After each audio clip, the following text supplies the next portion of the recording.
독일은 오랜 기간 일본에 상당히 우호적이었습니다. 독일 교민이 트위터에 남긴 말입니다. 독일의 수도 베를린에는 한국인들도 낯설지 않은 풍경이 봄이 되면 펼쳐지곤 합니다. 바로 일본에서 심은 벚꽃 약 1만 그루가 독일 베를린 거리를 수놓는 것입니다. 이것은 일본이 오랫동안 독일에 투자해오며 독일과 밀접하고 다양한 경제적, 정치적 관계를 맺는 일본의 모습을 상징하고 있다고 전해집니다. 독일 지방의 큰 도시들인 뒤셀도르프에서도 본에서도 봄이 되면 벚꽃이 피며 일본의 날 행사가 열립니다. 이러한 것은 독일의 전반적으로 일본에 대한 이미지가 좋다는 것을 의미하며 양국의 우호적인 관계를 보여주고 있다는 사실을 독일에 가보면 느끼게 되는 것이죠. 일본은 다양한 사업에 자본을 투자했으며 그 가운데 자국의 좋은 이미지도 독일에 심어놓은 것입니다. 반면 한국은 독일에서 받는 평가가 일본보다 확실히 저평가되어 있다는 것이었습니다.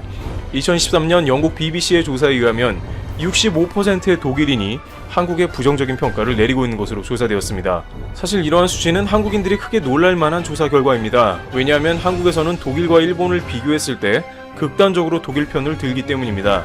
특히 과거사에 관한 독일의 태도를 비롯해서 유럽에서 가장 투명하고 경제 시스템이 좋은 독일에 대해서 특별히 한국은 나쁜 감정이 없을 뿐만 아니라 과거 파독 간호사, 파독 광부 등 경제적 지원에서도 고마운 기억이 있기 때문이죠. 그러나 독일은 한국이 전 세계에 긍정적 영향을 준다는 것을 17%로 생각보다 매우 적은 숫자인 것으로 파악된 것입니다. 독일에서는 정반대로 한국은 독일의 경제적 원조를 받았는데 이제 독일을 경제적으로 위협한다는 것으로 아시아에서 중국과 함께 떠오르는 독일을 위협하며 경쟁 상대가 하나 더 생긴 국가로 보고 있는 것입니다. 반면 일본은 28%만이 부정적 평가를 받아 한국과는 대조되는 이미지였음을 알 수 있습니다. 한편 일각에서는 독일이 아시아를 보는 이미지 대부분은 일본을 통해서 보게 된다는 것도 영향을 끼쳤다고 말합니다.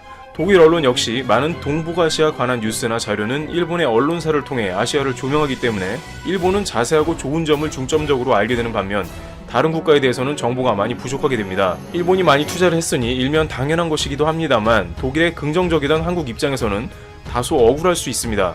그러나 이렇게 철옹성 같던 편견은 최근의 사태로 인해서 완전히 한국에 대한 평가가 바뀌기 시작한 것으로 보입니다. 특히 한국을 민주주의 시스템이 제대로 작동하여 투명하며 의료 시스템에서 독일이 본받아야 한다고 주장한 것입니다. 독일의 언론 슈피겔은 하루가 멀다고 한국이 어떻게 이 사태를 초반부터 지금까지 컨트롤해야 하는지 조명합니다. 많은 이들은 한국, 중국, 대만 다 같이 잘했다고 말하지만 독일 언론들은 거의 메인 기사로 한국만 보도하고 있습니다. 독일이 가장 이상적으로 생각하는 국가를 봉쇄하지도 않고 의료 시스템이 작동하는 한국으로 봤기 때문입니다. 그리고 한 가지 더 추가하자면 일본에 대해서 다소 실망감을 감출 수 없다는 평가가 자주 등장하고 있습니다. 그리고 이것은 언론뿐만 아니라 일본 주재 독일 대사관에서 나온 말로 국민들에게 극도의 주의를 당부하고 있습니다. 그러면서 한국과는 정반대로 불투명한 정보로 일본에 있는 독일인이 안전을 위협받는다면서 강한 경고를 하고 있습니다.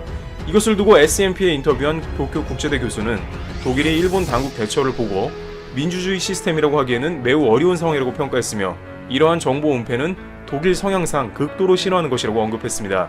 지난달 독일 당국은 전문가들 수십 명을 한국에 파견해 상황 대처 능력을 직접 두 눈으로 보고 싶다고 했습니다. 또한 일본이 독일 시스템을 배운다고 왔지만 오히려 우린 알려줄 게 없다, 한국에서 배우라고 권했습니다.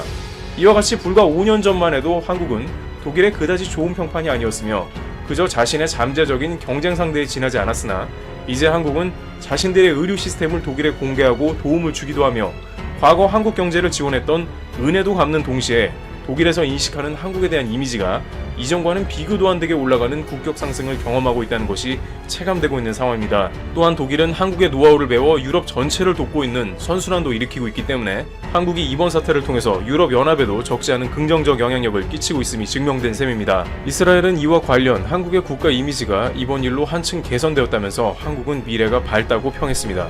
티르티브 이어서 마치겠습니다. 감사합니다. 추천 한번 정중히 부탁드리면서 오늘의 라디오 들어가 보겠습니다. 오늘 화면에 세 가지 주제를 기본으로 잡고 차례차례 이야기해보도록 하겠습니다. 시작하기 전에 라디오에 언급되는 모든 내용은 실제 국가 혹은 해당 기업의 공식 발표 내용을 참조해서 언급되는 것으로 허위사실은 한마디도 없음을 구글 AI님께 먼저 공지드립니다. 자, 첫 번째 이슈부터 가보죠. 대외 이슈로 사실상 현대 기아차의 중국 공장 그리고 한국 공장을 제외한 전 세계 공장이 사실상 셧다운 되었거나 예정입니다. 삼성이나 LG는 그나마 상황이 현대차보단 낫지만 마찬가지의 수준입니다. 자, 하나하나 짚어보죠. 먼저 러시아 상테부르크에 있는 현대차 공장이 30일부터 5일간 이제 셧다운 예정이고요.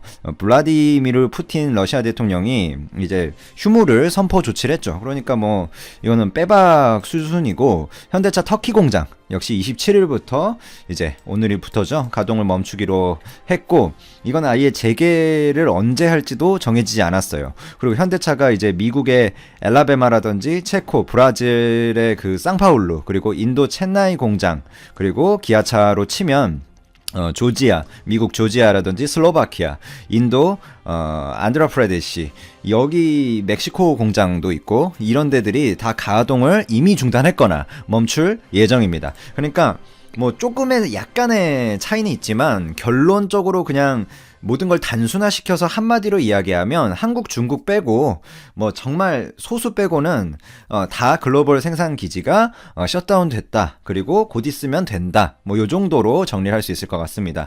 이제 사실관계만 이제 짚어드리고요. 다음으로 삼성을 보면 30일부터 다음 달 12일까지 브라질의 그 남동부에 있는 그 상파울루주의 캄피나스 공장이 또 가동을 중단하고, 지난 24일부터 북부 그 아마조나스주 마나우스 공장이 다음 달 12일까지로 원래보다 더 연장해서 이제 가동 중단을 하고요. 브라질과 중남미 지역에, 그러니까 이 공장들은 스마트폰이나 TV, 그리고 가전 이런 것들을 생산하는 곳이라고 이해하시면 뭐 크게 틀리지 않습니다. 그리고 이 정도가 이제 삼성은 전부인데, 미국 쪽에 있는 뭐 예를 들자면 사우스캐롤리나에 있는 가전 공장 같은 것들, 그런 게 지금은 정상 가동되고 있습니다. 뭐 오해는 없으시길 바라고요. 근데 지금의 상황을 보면 셧다운 가능성이 충분히 있다라고 이제 업계 전문가들이 예측을 하고 있고, 마지막으로 LG를 보면 이날 미국 테네시주 클락스빌에 위치한 세탁기 공장 이 가동을 30일부터 다음 달 12일까지 이제 중단되는 거고, 이게 월 한 10만 대 정도, 그리고 근무 인원수로 치면 한 600명 정도가 하고 있는 뭐 그런 곳이고요. 인도 쪽에 있는 뭐 노이다나 푸네 이런 데 있는 가전 스마트폰 생산 공장도 정부의 이제 봉쇄령에 따라서 다음 달 14일까지 중단 기간을 연장하고요. 이것들은 다 기업들에서 공식적으로 다 발표한 내용을 제가 거의 그대로 그냥 읊어드릴 뿐입니다. 이 이슈는 또 매우 예민한 이슈이기 때문에 이런 구체적으로 이미 발표가 돼서 다들 알고 있는 그 사실관계만 좀 정리해서 업체별로 전해드리고, 제 주관적인 이야기는 배제를 하고 다음 주제로 넘어가 보겠습니다. 2월 글로벌 스마트폰 판매량이 발표가 됐죠. 삼성이 1위를 수성했습니다. 전세계 스마트폰 판매량 추이로 보면 작년 9월쯤에 상승량이 정점을 찍고 계속해서 그 감소세를 이어갔는데, 이번 2월에 전 세계적으로 무려 전년 동기 대비 14%의 감소치를 기록했고, 출하량 기준으로 보면 18%, 그러니까 판매량으로 14%, 출하량, 그러니까 생산량으로 보면 한 18% 감소를 했다. 이렇게 보시면 될 것 같고요. 아무래도 2월에 가장 핫한 나라는 중국이었기 때문에 중국에서만 38%가 감소를 했습니다. 물론 오프라인 판매가 이제 일전에 저희 돈 되는 라디오에서도 전해드린 것처럼 중국에서 오프라인에서 판매되는 스마트폰 판매량은 50%가량 감소를 했죠. 그러니까 그게 애플의 뭐 스토어라든지 이런 게 다 셧다운 됐었으니까. 근데 그 수요가 일정 부분 요즘 온라인이 잘 돼 있기 때문에 온라인으로 대체되면서 38% 정도 전체적으로 감소하는 것으로 결론이 났습니다. 물론 중국은 이제 공급과 수요 측면에서 회복세를 타고 있는데, 이제 다른 곳이 또 문제죠. 뭐 어쨌든 그 이야기는 생략하고, 아무래도 2월만 보면 삼성이 애플보다 중국에서의 어떤 매출 비중이 작기 때문에 감소세가 적었고, 애플이 직격탄을 맞았지만 이 3월을 포함한 이유를까지 보자면 미국, 유럽에서의 판매 비중이 절대적인 삼성에게 지금 상황이 뭐 그렇게 좋게 흘러가는 것은 아니다라고 개인적으로 판단하고 있습니다. 그거에 이제 이미 외인의 매도세로 삼성전자 주가의 일정 부분 반영이 되어 있는 거고요.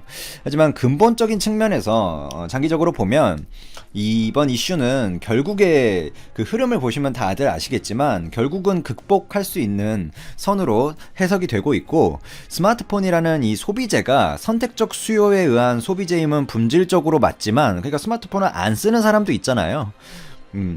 그러니까 선택적 소비재임은 맞지만 대부분 일정 나이 이하로 어떤 축소를 해놓으면 필수제로 이미 자리를 잡았고 뭐 50세 이하, 40세 이하 이렇게 잡으면 필수제로 이미 자리를 잡았고 생필품처럼 지금 워런 버핏도 스마트폰으로 넘어왔잖아요.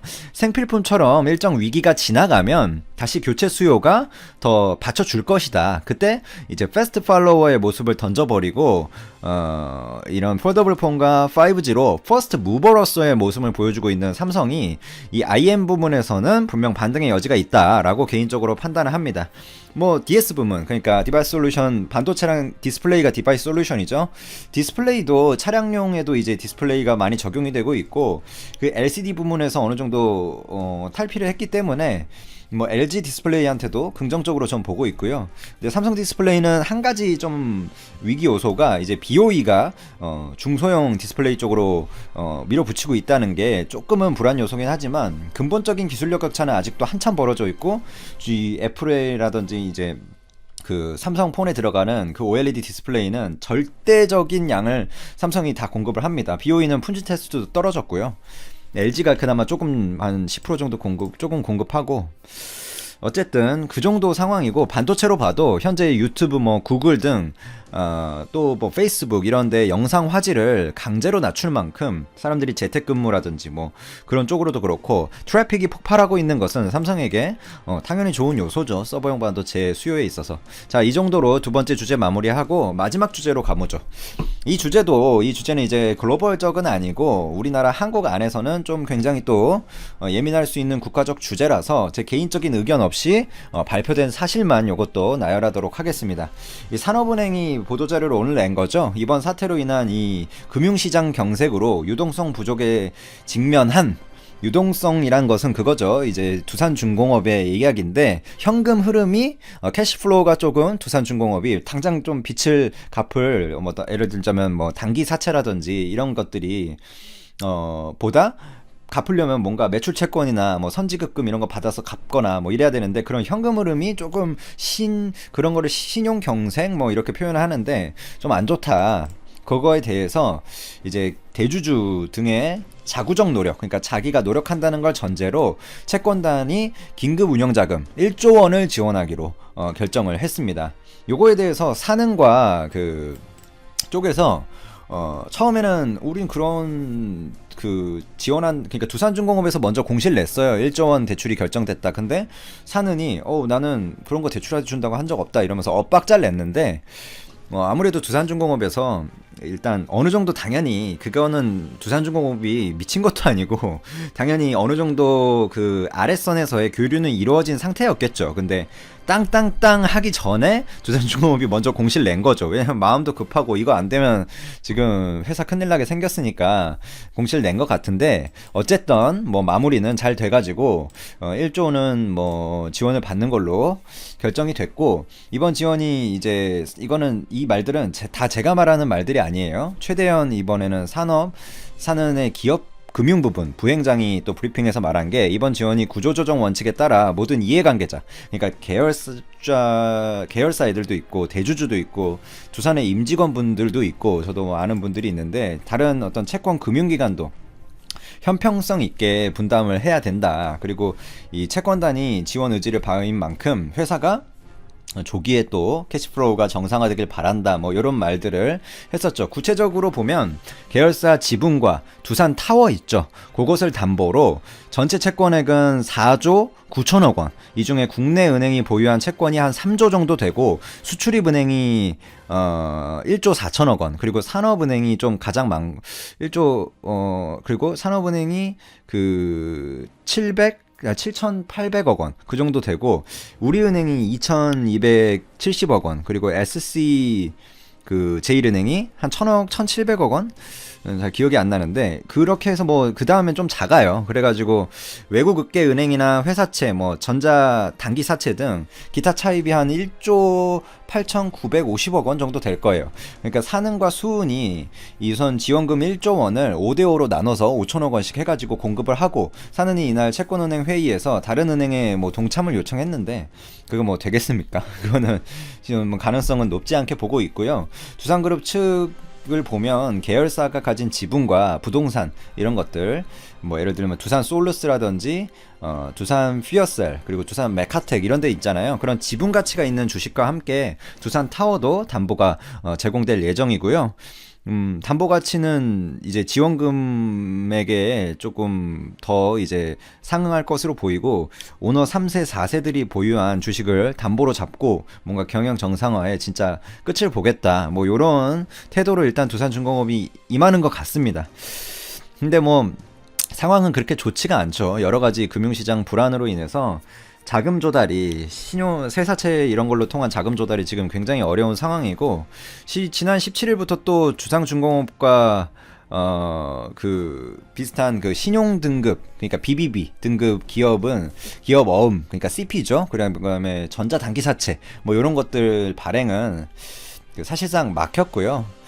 게다가 두산중공업이 이제 발전 수요 급감이나 원전 발주 감소, 이게 뭐 정치적으로 생각하시는 분들도 많은데 저는 그런 차원에서 얘기 드리는 건 아니고 그냥 사실입니다.